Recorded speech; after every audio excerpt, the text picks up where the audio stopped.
నమస్తే అందరికీ. Welcome back to our channel Harma vlogs. నన్ను హెయిర్ గురించి ఎన్నో కమెంట్స్ చేస్తూ ఉంటారు కదా. సజెషన్స్ ఇవ్వండి, టిప్స్ చెప్పండి. హెయిర్ ఫాల్ చాలా ఎక్కువగా ఉంది, డాండ్రఫ్ ఉంది, షార్ట్ హెయిర్, లాంగ్ హెయిర్ కావాలి. అసలు మీరు ఎలా మెయింటైన్ చేస్తారు? అంత పొడుగు జుట్టు, అసలు మీది ఒరిజినల్ జుట్టేనా? నేను ఆల్రెడీ మన ఛానల్లో కొన్ని వీడియోస్ చేశాను. బట్ ఈసారి ఎంతో హెల్దీ అండ్ సూపర్ టేస్టీ స్మూతీని చూపిస్తాను. One of the best tip ఇది. రెగ్యులర్ గా ట్రై చేయండి, కొన్ని రోజుల్లో రిజల్ట్ మీకే అర్థం అవుతుంది. ఇలాంటి మంచి మంచి వీడియోస్ కోసం మన ఛానల్ ని డెఫినెట్ గా సబ్స్క్రైబ్ చేసుకోండి. ఇంకా అసలు లేట్ చేయకుండా మనం ప్రాసెస్ లోకి వెళ్ళిపోదాము. బిఫోర్ డే నైట్ ఒక బౌల్ తీసుకుని అందులో 7 నుంచి 8 బాదం పప్పు, సేమ్ క్వాంటిటీలో జీడిపప్పు, 1 teaspoon chia seeds, 1 teaspoon pumpkin seeds, అదే విధంగా 1 teaspoon watermelon seed, 2 to 3 walnuts, అంజీర్, ఖర్జూరా and also 1 teaspoon sunflower seeds కూడా తీసుకోండి. ఇఫ్ మీకు ఇంకా ఏమైనా డ్రై ఫ్రూట్స్ కావాలనుకుంటే మీరు యాడ్ చేసుకోవచ్చు, లైక్ కిస్మిస్ కూడా మీరు యాడ్ చేసుకోవచ్చు. వీటిలో నీళ్లు పోసుకొని ఓవర్ నైట్ సోక్ చేసేయండి.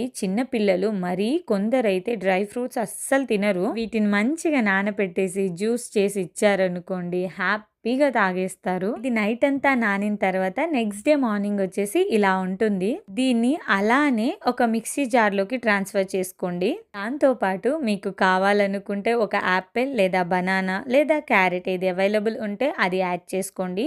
కావాలనుకుంటే మిల్క్ కూడా యాడ్ చేసుకోవచ్చు అన్నమాట. ఈ వీడియోను ఆల్రెడీ మన ప్రీవియస్ వీడియోలో చూపించాను, బట్ అంత క్లియర్ గా చూపించలేదు. ఇలా ఫ్రూట్స్ యాడ్ చేయడం వల్ల ఆఫ్టర్నూన్ వరకు ఆకలి అనేది వేయదు. ఎవరైనా వెయిట్ లాస్ జర్నీలో ఉంటే ఇది యాడ్ చేసుకోండి వాళ్ళ జర్నీలో. ఇది నేను అమ్మ దగ్గర నుంచి నేర్చుకున్నాను. కొన్ని రోజులు ట్రై చేసి చూడండి, మీకే అర్థం అవుతుంది మీ రిజల్ట్ ఏంటో. ఐ థింక్ బెస్ట్ టిప్పే చెప్పానని అనుకుంటున్నాను. ఫర్దర్ గా మంచి మంచి వీడియోస్ కావాలనుకుంటే మన ఛానల్ ని డెఫినెట్ గా సబ్స్క్రైబ్ చేయండి.